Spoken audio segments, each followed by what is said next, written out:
Hello friends, स्वागत है आपका अपने यूट्यूब चैनल न्यूज़ अपडेट पर। प्लीज़ वीडियो को लाइक करें, चैनल को सब्सक्राइब करें और साथ ही साथ बेल नोटिफिकेशन आइकन को दबाएं। Thank you friends. इसी हफ्ते दिल्ली में Afghan army chief, US secretary of state और इंडियन ऑफिशियल्स इकट्ठे बैठकर एक ट्राई का इस लड़ाई का हल निकाल रहे हैं। मतलब आप उसको उस रॉबरी पे निकालते तो मान लेते कि वो रॉबरी हुई है, फिर अखबारी खबरों पे उसको चोर आप देना चाहते हैं। जनरल मुशर्रफ ने जो डॉलर लिए अमेरिका से, जो खिदमत की 9 साल, वो डॉलर कहाँ गए, मुझे ये बताइए आप। मेरी बात सुन लें, मैं मुशर्रफ का भी जवाब दे नहीं हूं, लेकिन बहरहाल जवाब दे दूंगा आपके तसल्ली के लिए।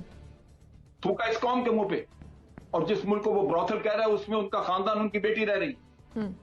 उनको इतना भी ख्याल नहीं आया कि हमारा तो चलो छोड़ दे, हम तो ब्रॉथल में रह रहे थे, अपने तो साहब ने 2 दिन पहले कर दिया, उसका तो जवाब ही कोई। इस कौम के मुंह पे थूका, जबकि थूकना चाहिए था अब्दुल्ला मुहिब के मुंह पे। थूका इस कौम के मुंह पे, और जिस मुल्क को वो ब्रॉथल कह रहा है उसमें उनका खानदान, उनकी बेटी रह रही। उनको इतना भी ख्याल नहीं आया कि हमारा तो चलो छोड़ दे, हम तो ब्रॉथल में रह रहे थे, अपने तो बाल बच्चे का सोच लेते। ये वो दुख है जो लोगों ने दफन किया। जो अभी ब्रोथल की बात की गई, तो वो ब्रोथल कहां थे, कौन चला रहा था, क्या क्या हो रहा था, वो हमीदुर रहमान कमीशन की आप रिपोर्ट देख लें। जनरल रियाया खान की कहानियां किसी से ढकी छुपी नहीं है, वो देख लें आप। तो अब ये इस तरह से कह देना कि गंद एक तरफ था, गंद हर जगह था, गंद हर जगह था, उस गंद को निकालने की जरूरत है। पूरे माशरे को की तस्वीर की सफाई की जरूरत है। जनरल मुशर्रफ ने जो डॉलर लिए अमेरिका से, जो खिदमत की 9 साल, वो डॉलर कहां गए, मुझे ये बताइए आप। मेरी बात सुन लें, मैं मुशर्रफ का भी जवाब दे नहीं हूं, लेकिन बहरहाल जवाब दे दूंगा आपके तसल्ली के लिए। ये डॉलर थे अवाम के, मेरे भी थे, सबके थे, आपके होंगे। बैंकों में डॉलर थे अमेरिका के, वो अवाम के तो थे नहीं, वो अमेरिका के थे। अमेरिका के डॉलर खाने जायज हैं, अवाम के नहीं। सही बात। मुजम्मिल एक अमेरिका की बात मैं करना, मैं तो पाकिस्तान के लोगों की बात कर रहा हूं। दुनिया के अखबारों में छपा डे लाइट रॉबरी, डॉलर आपने फ्रीज किया, आप खा गए सारे निकाल के। केस बनाए ना, उसका केस क्यों नहीं बनाते हैं? मुशर्रफ ने उसका केस क्यों नहीं बनाया है? निकाला तो अकामे पे है ना, निकाला तो अकामे पे है, उसका केस बना के साबित करी ना। आपने तो अकामे पे निकाला है नवाज शरीफ को, मतलब आप उसको उस रॉबरी पे निकालते तो मान लेते कि वो रॉबरी हुई है, फिर अखबारी खबरों पे उसको चोर आप देना चाहते हैं। बेटी ने जमा ठीक है। जनरल साहब कथा कलामी की माफी चाहूंगी, मुझे अतर काज़मी साहब की जाने भी बढ़ने। मुजम्मिल साहब, अतर काज़मी साहब, आप क्या समझते हैं, आप क्या कहेंगे इस पर, और क्या इन इंतखाबात के बाद पाकिस्तान तहरीक इंसाफ जो है वो मकबूल तरीन जमात साबित? मुजम्मिल सोहरवर्दी साहब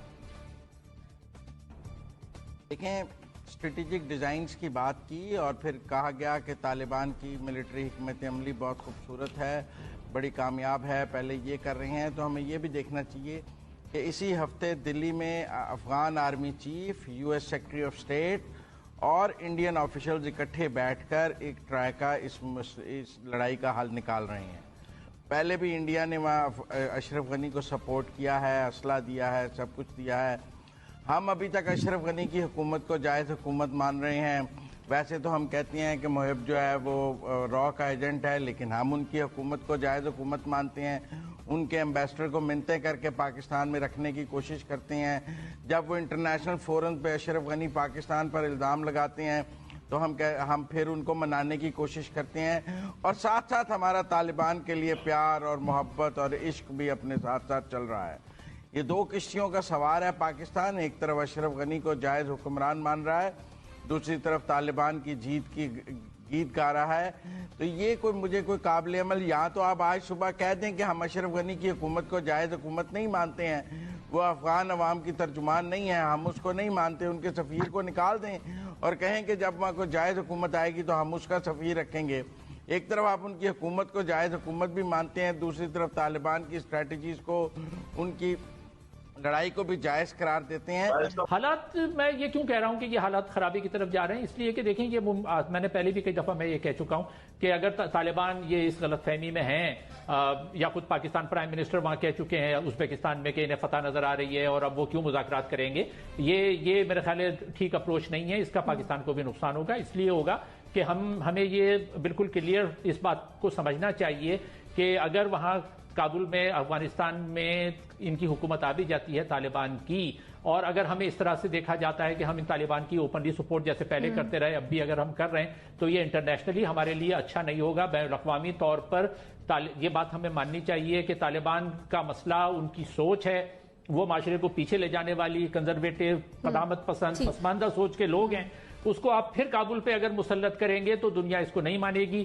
خود کابل میں اور افغانستان میں ہمارے خلاف جو ہے وہ سینٹیمنٹس، جذبات ہوتے ہیں لوگوں کے، ہم بار بار ایک ہی چیز کیے چلے جاتے ہیں، یعنی پہلے ہم نے مجاہدین کا ساتھ دیا، وہ بھی جو ہے وہ تاریخ کے رانگ، جس کو کہتے ہیں نا wrong side of the history, تاریخ کے غلط رخ پہ کھڑے ہوئے تھے ہم، وہ کرتے رہے 20 سال، مزید 20 سال ہم پھر غلط رخ پہ کھڑے ہوئے۔ تو ہمیں خدا را یہ سمجھنا چاہیے جو ہمارے جو سو کالڈ اسٹریٹجسٹ ہیں وہ بار بار غلط فیصلے کرتے ہیں، اس کا نقصان پاکستان کو ہوتا ہے۔ اس سٹیج کے اوپر چاہیے یہ تھا کہ آپ کسی مفاہمت کی طرف جاتے، لیکن اشرف غنی کسی طرف بھی مفاہمت کی طرف آنے کے لیے تیار نہیں، اور وہ اسی چیز پہ اٹکا ہوا ہے جو وہ خود درست سمجھتا ہے کہ جی میری حکومت ہے، مجھے اگلے 2 سال پورے کرنے دیں۔ تو اس وجہ سے یہ تنازع رہے گا اور بالآخر یہ لوگ سرنڈر کرنا شروع کریں گے، کیونکہ ہو سکتا ہے یہ مسئلہ 1.5 سال چلتا رہے اور جب تک کہ ان کی اپنی رسد و رسائل ختم ہو۔ اب دیکھیے کہ باہر کے انہوں نے پوائنٹس جو ہیں وہ طالبان نے کنٹرول کر لیے ہوئے ہیں، پاکستان کے ساتھ جو لنک ہے، ایران کے ساتھ لنک ہے، وہ انہوں نے کنٹرول کر لیا، اور جب آپ باہر سے کوئی رسد و رسائل نہیں آنے دے رہے تو افغانستان تو لینڈ لاک کنٹری ہے، وہ ڈیپینڈنٹ ہے پاکستان کے اوپر، ایران کے اوپر اور نارتھ میں جو ملک ہیں ان کے اوپر۔ تو یہ آہستہ آہستہ ایک اسٹریٹجی ہے طالبان کی کہ وہ ان کو بے دست و پا کریں گے اور پھر اندرونی طور پہ حکومت کے خلاف وہاں پہ بغاوتیں اٹھنی شروع ہوں گی اور ان کو کوئی مذاکرات کرنے پڑیں گے۔ لیکن طالبان یہ سمجھتے ہیں کہ وہ خود اکیلے حکومت نہیں کر سکیں گے، ان کو بعض گروپوں کو ساتھ ملانا ہوگا، لہذا بالآخر مذاکرات ہی ہوں گے جن کے ذریعے کسی نتیجے پہ یہ پہنچ کے تو حکومت بنائیں گے۔ فی الحال اس کی کوئی صورت نظر نہیں آتی۔ ٹھیک ہے، عطا کاظمی صاحب، مستقبل قریب میں افغانستان کے حالات کس طرح سے دیکھ رہے ہیں آپ؟ مجھے لگتا ہے کہ جی سٹیل میٹ ہوگا، اتنی جلدی اس کا کوئی سلوشن نہیں نکلے گا، جیسا جنرل صاحب نے بھی کہا اس میں سال بھی لگ سکتے ہیں۔ اس مسئلے کا حل تبھی نکلے گا جب تمام فریقین بیٹھ کے اس مسئلے کو حل کریں گے۔ اکثر بار بار کہا جاتا ہے کہ وہاں پہ جو بھی گیا وہ ناکام رہا، لیکن اس کی جو پرائس ادا کی ہے، چاہے امریکہ کے وہ 20 سال ہوں یا اس سے پہلے رشیا وہاں پہ رہا ہو یا مجاہدین اور طالبان کی ان فائٹنگ ہو، ان سب چیزوں میں جو سب سے بڑی قیمت ادا کی ہے وہ افغان نیشن نے کی ہے، وہاں کے لوگوں نے کی ہے۔ تو وہ ڈیزرو کرتے ہیں کہ ان کے لیے وہاں پہ کوئی جسٹ سلوشن نکالا جائے تاکہ وہ اچھے طریقے سے اپنی زندگیاں گزار سکیں۔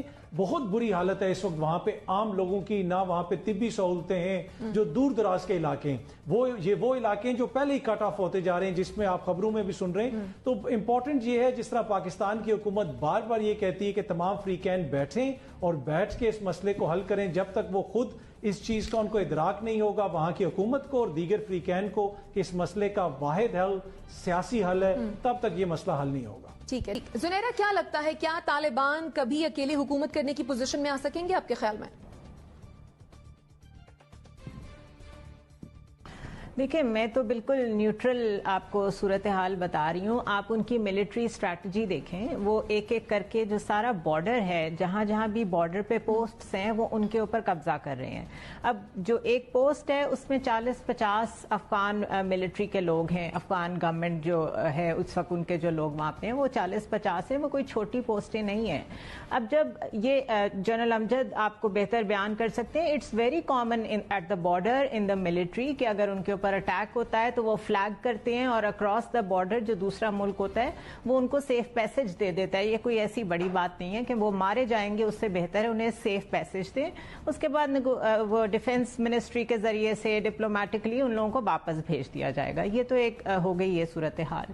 But once Taliban has secured all the post, انہوں نے سارا بارڈرز جب سیکیور کر لیا، then they will move towards Kabul.